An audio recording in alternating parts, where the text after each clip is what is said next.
Bon les amis, il faut que je vous montre un truc sur mes fruitiers et honnêtement je m'en étais pas rendu compte parce que mes fruitiers ils sont, si vous voulez, à l'autre bout de mon terrain quoi.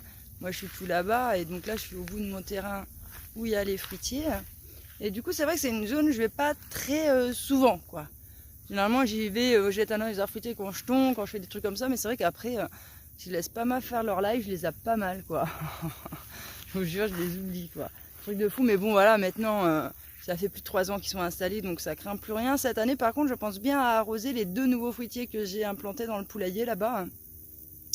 Pour l'instant ça le fait nickel.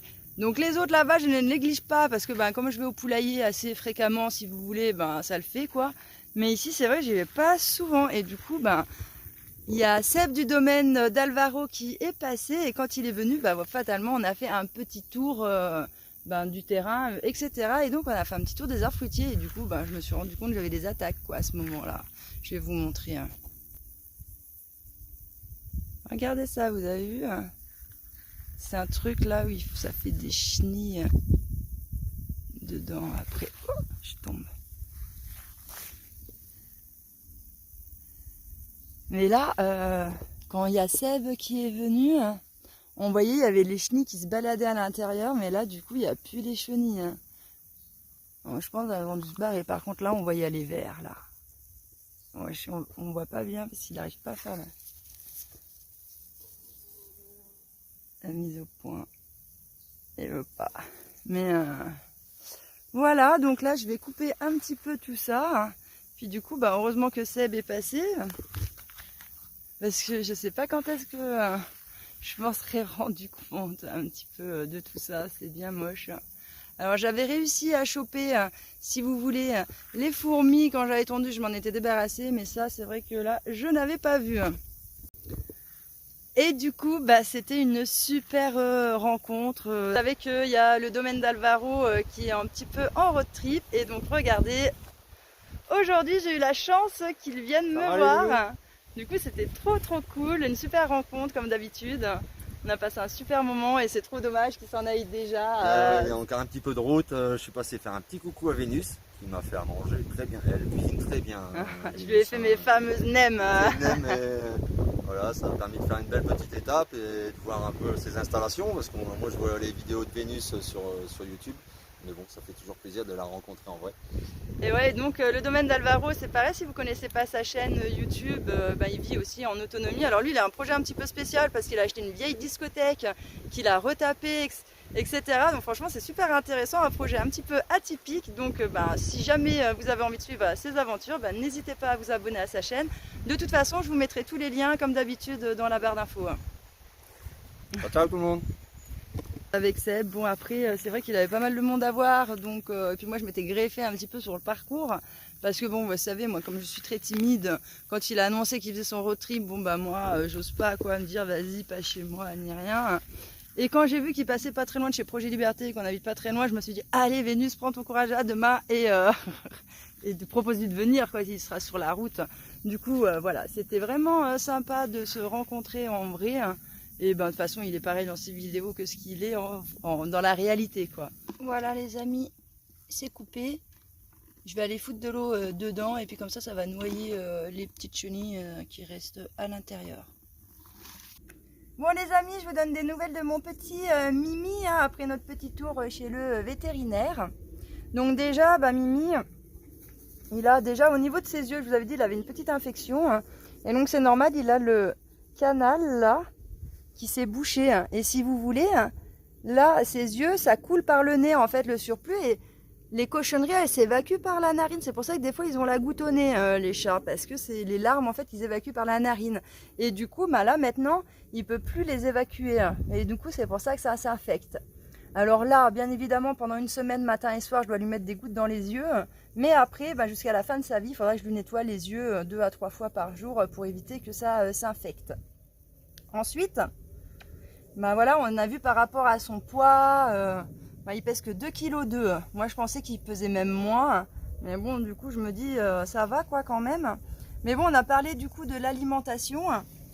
Parce que, comme je vous ai dit, je passe à des petits... Oui, mon amour, mais t'as tes griffes coincées là. Voilà. Tu veux t'en aller? Ah, t'as faim, hein? Maman, elle va les donner à manger.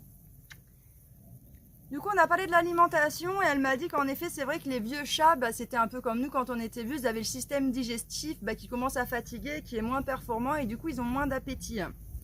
Et donc, elle m'a dit, écoutez, comme c'est un chat qui est en fin de vie, c'est vrai qu'elle me dit donner des trucs comme ça. Elle me dit, il aurait été jeune, je vous l'aurais pas conseillé, mais elle me dit à son âge, voilà quoi. Elle me dit, vaut mieux qu'il mange ça que rien du tout. Donc, je suis partie lui en racheter de celle-là parce qu'il les avait bien kiffés. Et puis, je me suis dit, je vais tester ceux-là. Oh, les gars, depuis, il a testé ceux-là. Ceux-là, il en veut plus. Du coup, j'en avais fait un stock de ça. Je me sens trop roulée. J'ai 10 boîtes de ça. Et maintenant, il en veut plus. Il veut que ça. La haine, quoi. Bref. Mais du coup, le veto, il m'avait quand même donné. C'est un truc comme ça. C'est un truc appétant, en fait, pour chat. Et ça, on le mélange en croquettes. Et ça, franchement, ça marche pas trop mal. Je dis, franchement, il les déboîte un peu, les croquettes, quand c'est comme ça. Du coup, voilà, je vous donne ça. Sachant que ça, déjà, c'est un peu supplémenté au niveau vitamines. Et donc, le veto m'a aussi prescrit une autre vitamine à prendre. Et donc, voilà, comme ça, déjà, au niveau vitamines, si vous voulez, il sera au top. Ça va le requinquer un peu. Avec ça, il va manger plus. Donc, j'espère qu'il va prendre un petit peu de kilos. Et sinon, si vous voulez, la veto... vous voulez me faire une prise de sang pour contrôler un petit peu le rein, le foie, bref, un peu toutes ces choses-là.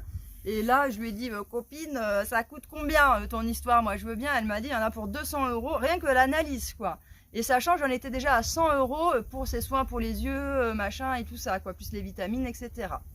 Bref, du coup, je lui ai dit, franchement, non, quoi, je vais pas mettre, j'en avais pour, donc là, ça faisait 300 €, plus après, s'il découvrait quelque chose, des soins. Et voire même, ça se trouve, j'aurais payé 200 € pour une prise de sang pour qu'elle me dise tout va bien. Parce qu'en fait, quand elle a regardé l'état général du chat, elle m'a dit c'est vrai qu'à la palpation, au cœur, au tout, il a l'air nickel le chat, sauf que en effet, il est maigre, quoi. Donc je lui ai dit écoutez, moi je souhaite pas faire la prise de sang. Je dis surtout si on découvre quelque chose derrière, je dis à l'âge qu'il a, mon chat, il est hors de question que je mette 500 € dans mon chat, quoi. Alors j'entends les excités du bocal là qui vont commencer à dire non, mais on prend pas des animaux si c'est pas pour s'en occuper, hein. Mon chat, je m'en suis occupée en fait. Mimi m'a déjà coûté 800 € parce qu'un jour il s'est fait croquer par un chien il y a 10 ans en arrière et je l'ai sauvé. Maintenant, il lui reste moins d'1 an à vivre à mon chat. Je vais pas mettre 500 € dans un chat, il lui reste moins d'1 an à vivre. Déjà que moi aussi j'ai des problèmes de santé, si vous vous souvenez, je devais faire des analyses qui coûtaient 575 €, je les ai pas payées pour moi. Donc si je ne peux pas les payer pour moi, en fait je vois pas pourquoi je les payerais pour mon chat. Vous voyez, ça me paraît un petit peu logique. Donc bon, là ce que je vais faire, donc c'est avec tous ces petits trucs, essayer de l'accompagner pour que voilà, il puisse finir sa vie, si vous voulez, tranquillement, quoi. Voilà. Voilà pour les petites nouvelles. Bon les amis, je suis trop contente, j'ai reçu un petit cadeau, c'est trop la classe, quoi. Donc déjà, comme vous pouvez voir, j'ai reçu pas mal de boîtes de conserve, là, vous savez, pour protéger mes piquets. Et notamment, dedans, j'ai reçu aussi 2 châtaigniers. Comme vous savez, j'ai mes châtaigniers qui sont morts par la sécheresse de l'été dernier. Et du coup, il y a Révolution Silencieuse qui a pas mal de châtaigniers et tout chez elle qui ont fait pousser, quoi. Et du coup, elle m'a dit, si tu veux, je peux t'en envoyer, Vénus. Et moi, vous savez, je suis toujours preneuse, quoi. Donc du coup, je lui ai dit, ok. Et du coup, elle me les a envoyés, c'est trop bien. D'ailleurs, la Révolution Silencieuse, elle a une chaîne YouTube. Si ça vous intéresse, je vous mettrai comme d'hab le lien en barre d'infos dans la description. Donc voilà, je les ai plantés dans des grands pots comme ça et puis je les repiquerai si vous voulez au printemps. Mais par contre celui-là, comme vous voyez, il a un peu pris cher là. C'est celui qui était complètement enlevé dans le pot. Et du coup, il s'était bien baladé dans le carton. Ah oui, parce que je vous ai pas expliqué les amis. Et donc le colis, si vous voulez, il y a eu une problématique, quoi. Le colis s'est fait éclater la gueule, si vous voulez, dans le transport. Heureusement que c'était que des boîtes de conserve et voilà, des arbres, parce que sinon, comme je dis Révolution Silencieuse, ça aurait été le carnage, quoi. Heureusement qu'il n'y avait rien qui craint, et donc du coup, comme le truc s'est éclaté, c'est la poste qui l'a reconditionné. Donc je ne sais pas combien il y avait de boîtes de conserve au départ, mais bon, voilà, c'était pas le plus important. De toute façon, le plus important, c'était les châtaigniers, donc ça, voilà, je suis super contente. Bon les amis, regardez toutes ces boîtes de conserve. Maintenant, on n'a plus qu'à trouver les piquets.